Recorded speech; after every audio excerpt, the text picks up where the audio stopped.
PowerPlayChess, brought to you in association with Kagi.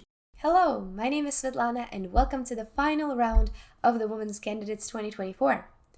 I am now back home from the venue where I was seeing the end of this tournament in person. There were many exciting games in the last round, but there was one that really caught my attention, and I want to share it with you today. It was the game between Kateryna Lagno and Vaishali Rameshbabu, so let's check it out. Kateryna Lagno was white and Vaishali was black. Out of the opening, we got a regular Ruy Lopez. We have seen both of them play this before, and it has been a pretty common opening at this candidates tournament. But still, there was something special about the line that Kateryna Lagno played. For now, it's fairly normal with a6, bishop a4, and knight to f6. In one of the previous rounds, we have seen Muzychuk play castles and Vaishali choosing this knight takes e4 line. But instead, Lagno plays d3 here, which is also a typical setup.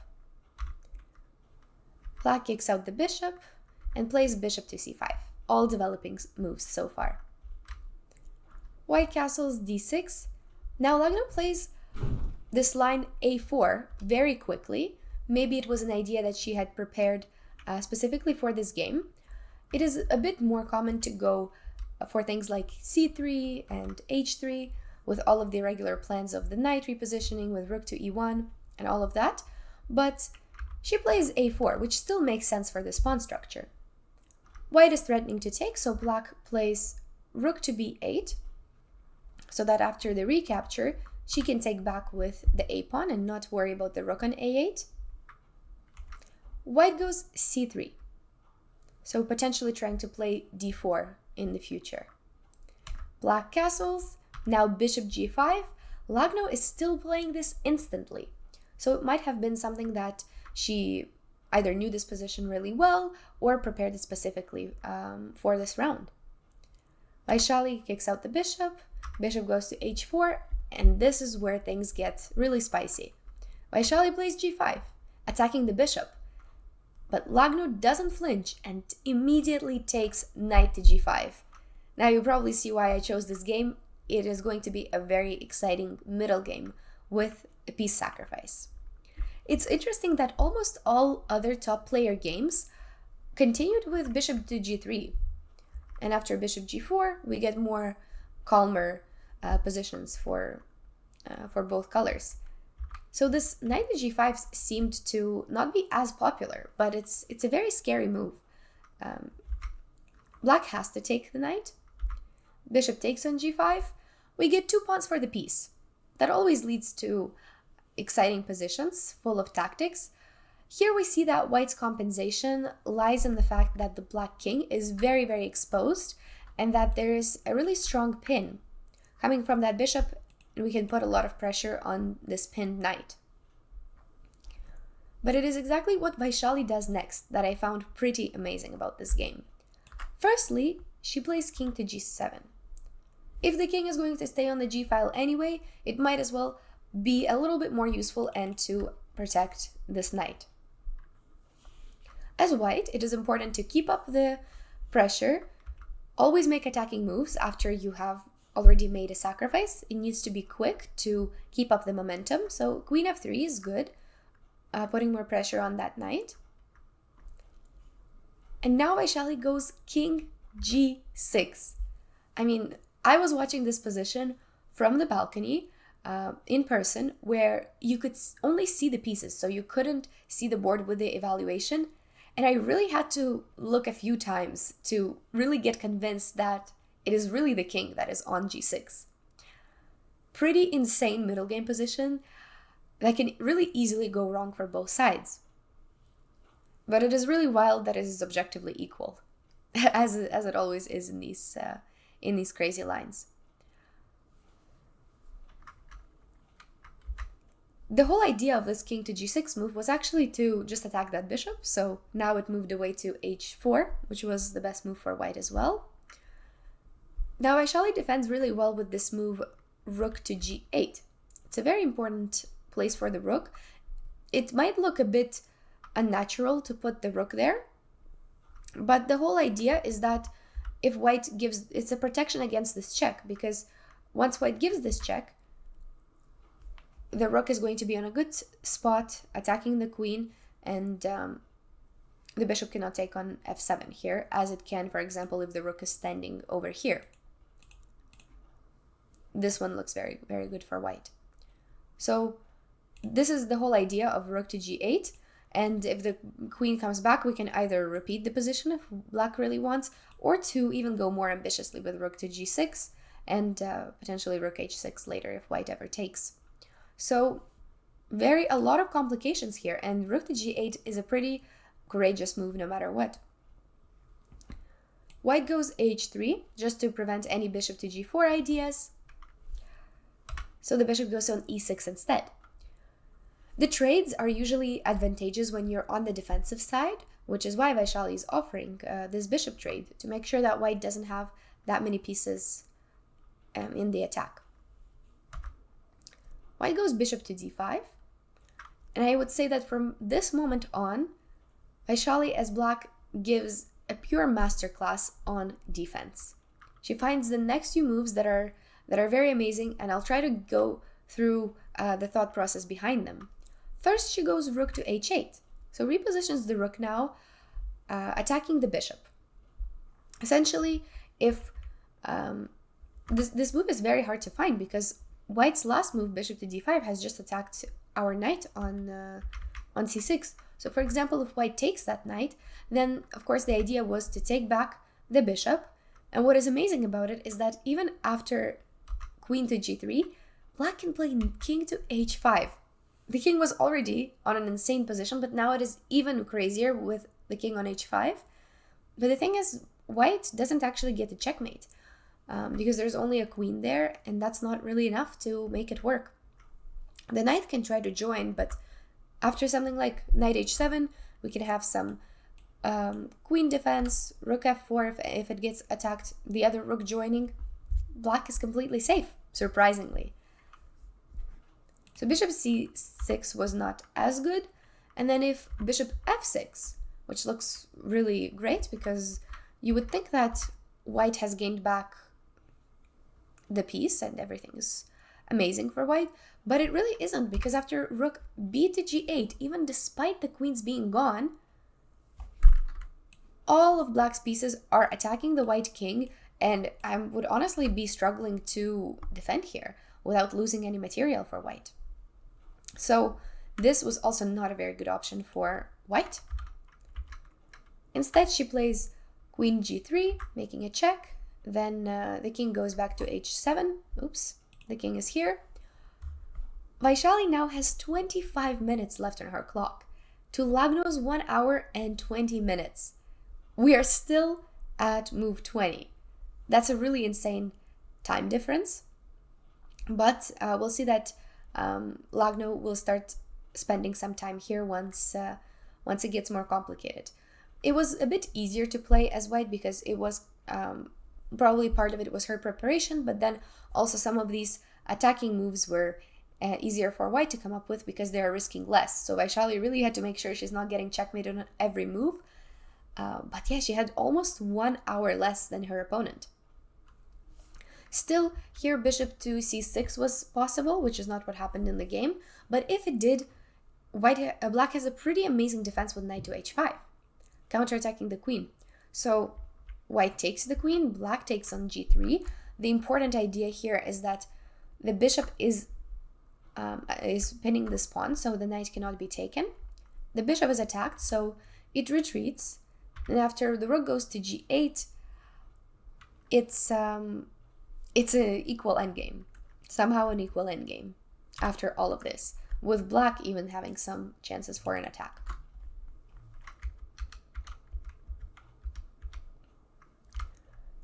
So Lagno goes bishop to g5, repositioning the queen and the bishop a little bit.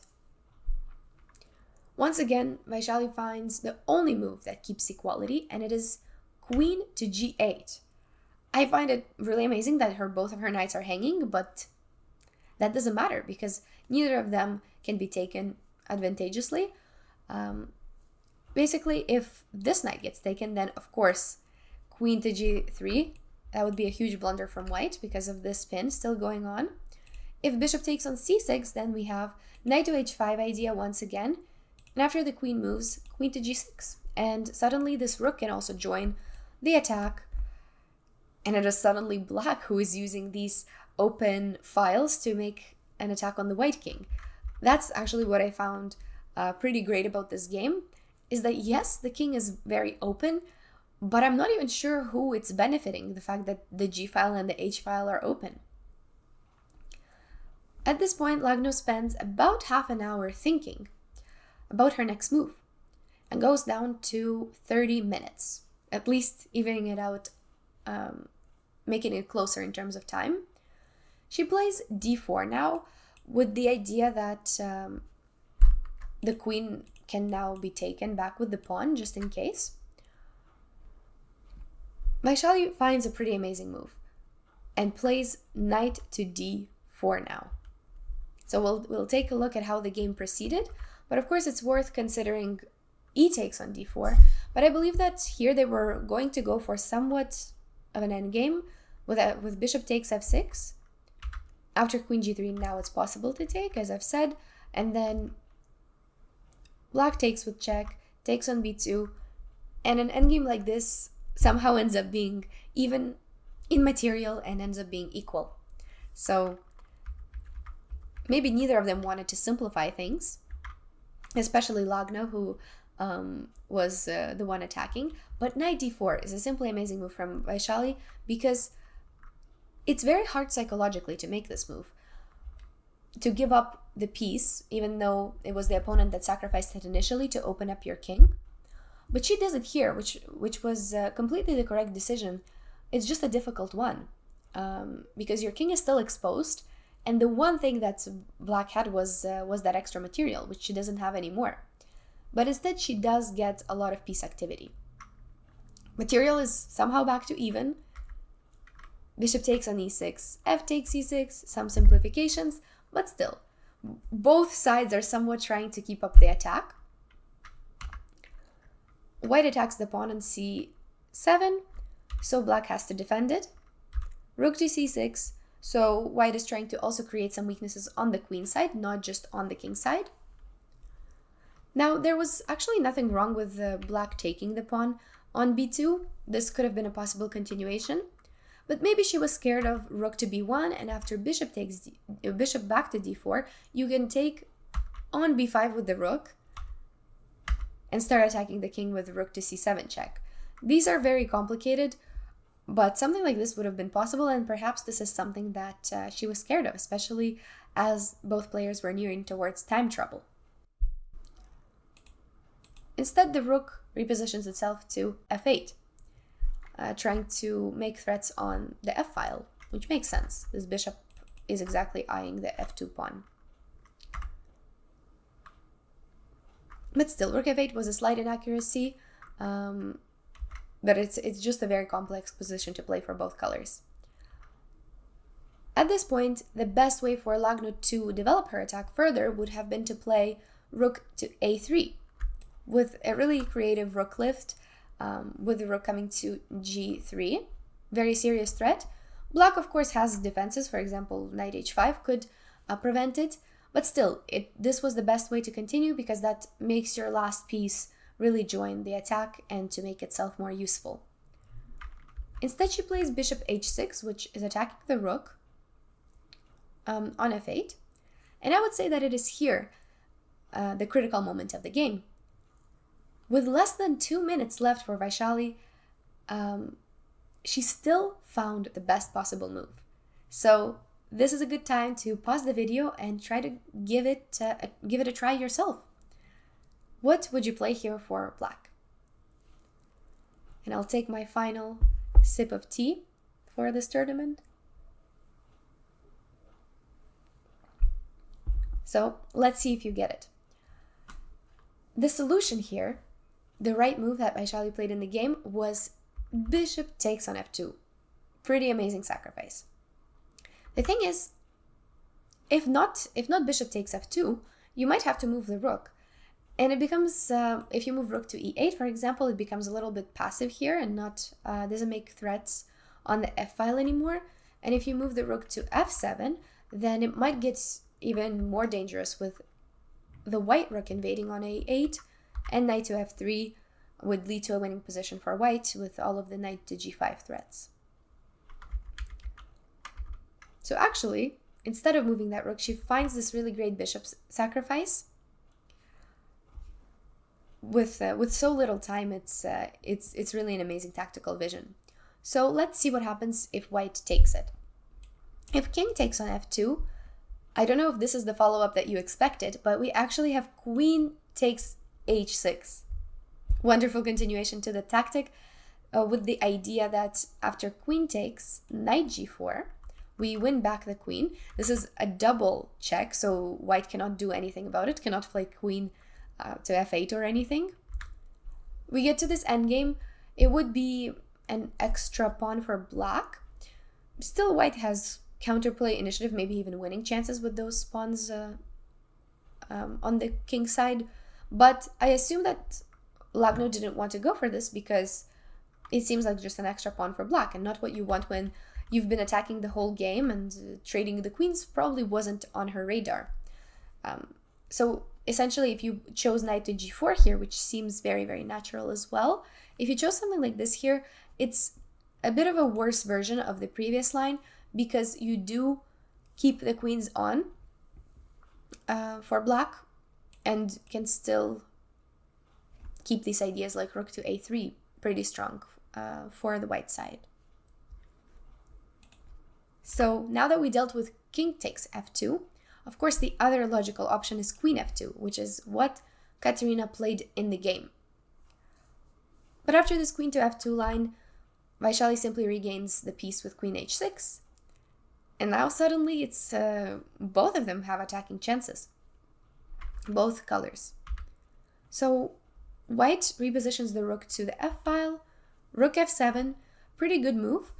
Not only potentially playing rook to g7 later, but also freeing up the space for this rook and defending the c7 pawn at the same time. What Lagno plays next here, which queen to g3, it seems like a very harmless and very natural move, but it ends up being a decisive mistake. Because after rook g7, it turns out that the white queen doesn't have that many good squares left. So if, for example, the queen goes to f2, then we have queen to h3 threat all of a sudden. If the queen goes any further, then white's king might already be in trouble from the black pieces. So in the game, she plays actually queen to f3 to attack this knight and to also have some queen to f8 ideas in the future. And it's really a mystery to me why Vaishali doesn't take the knight here. I'm not sure why it wasn't taken, because it was actually a pretty free knight. White, of course, has some defensive resources like rook to f2. They cannot take on f7, f6 because of the checkmate. So I would say that rook f2 is the only other option that she might have been scared of. Maybe she thought that after queen to e1, they would go for some sort of repetition, but that's not true because black has queen to e4 with a completely winning position. Maybe king to h2 was also something she considered and thought that she would lose this knight or get some threats on f8, but there's actually just rook g6 as one of the options, and it looks like a pretty well defended position with an extra piece for black. But of course, it's very hard to judge because time trouble and nerves can play a big role in these decisions. Maybe trusting your opponent a little bit too. You don't trust that Lagno is just going to give you that knight for free. But I think she was just trying to play it safe. Under a minute, under 2 minutes, it's very tough to make these decisions quickly. So instead she plays knight h5. Not only protecting that knight, but also repositioning it to f4. A very, very strong square. Still a good move. White now defends the knight with rook f2. Knight goes to f4. And we see that now it's black who is attacking it, who's making a really good use of that g file and the h file. Black goes rook to b8, and this ends up being a really nice repositioning of the rook. I really liked it because she plays king to h8 and finally rook to g8, really doubling up on the g file. In just a couple of moves, it's very tough to defend for white now. She plays rook f to c2, and this is all the reason of this all came from that one simple mistake of queen g3 check, very harmless check. And after that, she just didn't leave Vaishali just didn't leave Lagno any other chances and completely started attacking the white king. Queen to h4 with the idea of rook to g3, among a lot other threats. So because of this, Lagno goes g4 to protect against that. But now there's a different weakness that black is going to go after. Rook to h7. There's no defense for white, so she decides to prepare herself for the endgame with rook to c3. And after white takes the queen and goes for this endgame, we can see that black is 2 pawns up and has way more initiative and way better piece placement of both the rooks and the knight. Vaishali finished the game very smoothly with d5, and then after king to f2, firstly rook f8, making the king even more uncomfortable, and finally the move d4, which ends up winning either the knight on e3, the rook on b3, or making even some discovered attack with the knight. So there's just too many threats for white to defend, and Lagno resigned here. I thought this was a very, very amazing game. And just for context, in the middle of the tournament, Vaishali actually lost 4 games in a row and then went on to winning 5 in a row, including this game, which is simply unbelievable. And I actually think this is unprecedented in the history of the whole candidates tournament. So very amazing game by her that showed us not only the mastery of defense, but also counterattacking and making use of the opponent's weaknesses and the skill of giving back material when you have to. So a lot of very important lessons there about defense, counterattack, and attack. The other results of the rounds were draws between Goryachkina and Salimova, draw between Tang Zhongyi and Anna Muzachuk, and Humpy Koneru defeated Lei Ting-jae. With this, Tang Zhongyi becomes the winner of the women's candidates and the challenger for the World Championship title. She has been playing an amazing tournament, very, very consistent. So big congratulations to Tang Zhongyi for the win. And there was actually a 3-way tie for second place between Lei Ting-jae, who has been chasing Zhongyi the entire tournament. And then she shares the place with Humpy Koneru, and the surprise comeback of Vaishali, who managed to go from the bottom of the tournament all the way to tying for second place. But as we see from some of her games, she's shown some amazing tactics and positional understanding. It has been an amazing tournament to follow and to witness. I want to say thank you to Daniel for having me on this channel and for making coverage of the women's candidates tournament happen. And of course, I want to thank you for tuning into all of these analysis videos and for so many kind words. So in general, thank you so much, and bye-bye.